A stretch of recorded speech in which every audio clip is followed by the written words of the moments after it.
Good day, everyone.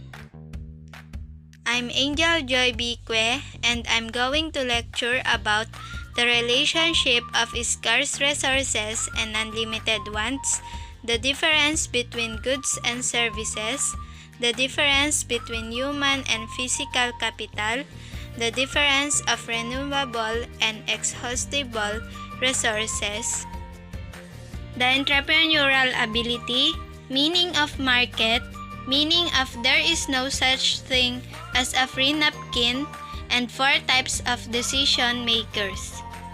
First slide, the relationship of scarce resources and unlimited ones.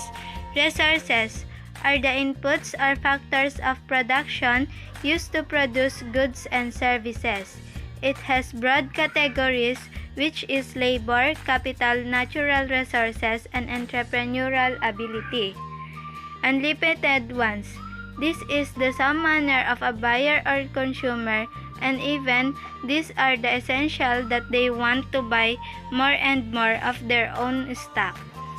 The relationship of scarce resources and unlimited ones is they are connected to each other because if one gets lost, the business or economy cannot easily to grow. The difference between goods and services. The differences of goods and services are first in goods. Goods is kind of products that is tangible that the business offered.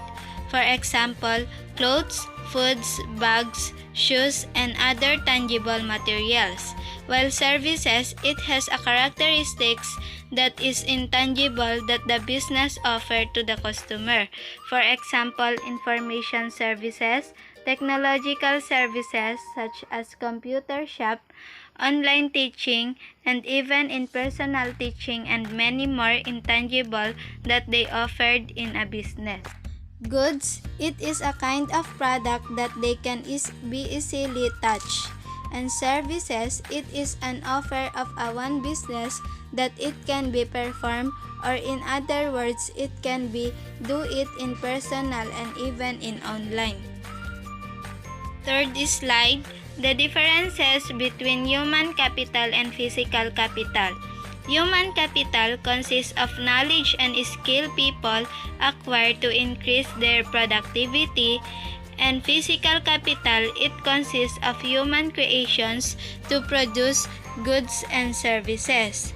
The differences between human capital and physical capital is first, in human capital, it includes the idea or thinking of a person to discover some innovation in our economy, to share it in all, and in that way they can have an income. For example, it can be through in a doctor, which in checking up only the one person. While the physical capital, it is the actual action, or in other words, it is the medium or technologies that human create in both knowledge and action to produce goods and services, for example, computer, machines, cell phones, and etc. Another differences is human capital is idealistic and thinking of a person, while physical capital is the thing that the person create. Fourth slide, the differences between renewable resources and exhaustible resources. Renewable resources, these are resources can be drawn or on indefinitely if used conservatively. For example, solar panel. Exhaustible resources does not renew itself and so is available in a limited amount. For example, gas. The difference between renewable resources and exhaustible resources is first, in renewable resources, it has resources with a long lifespan to use, and in exhaustible resources, it can give short specific time only. And in sum up all, the renewable resources is a kind of resources that can easily construct again to be used in other necessities, while exhaustible resources is a kind of resources that cannot be constructed again because of its limited characteristics only. Next is, what is entrepreneurial ability?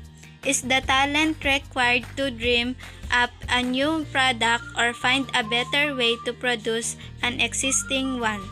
It means it is the ability to build up a business to grow fast and more and to create some innovative and unique products and services that they offer to get an high income and to satisfy their customers and at the same time to help our economy to grow more.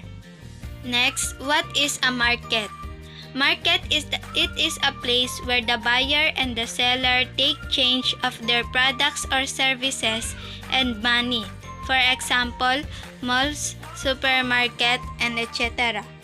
Market, it is a place where the seller can sell their products and services and the buyer or consumer where to buy. Next, there is no such a thing as a free napkin. The meaning of this statement that based on our topic, which is business, is in every peso that we use to operate one kind of business is important. It should be give a details on how they use it and many more. It is important because it can reflect also on the financial statement of a business to be balanced. And in line with our topic also, which is scarcity, we should give more importance to the resources that we have to make sure that we have an enough way to produce goods and services and not getting too scarce and not the one source of not growing economy. And last, the 4 types of decision makers. The 4 types of decision makers is household firms, governments, and the rest of the world. These are the 4 types of decision makers. First, the household firms is a firms that learns and gathers some information about the number of demand they should produce. Governments is the public sectors who monitored all the firms or business establishments. And in the rest of the world is the person who supplied to the retailer and many more. First, in household firms, it includes here how the flow of the resources that is produced by many firms, knowing the most necessities of many people to sell more so that the consumer have they want. Second, in firms is the one who make some resources and the one who produce some resources to deliver in some businesses to sell. And at the same time, it is the one also who sells some resources. And last is government and the rest of the world. They are the one who examine a kind of these businesses and firms whether it is legal or not, and they supervise all the actions of many firms. And that's all. Thank you.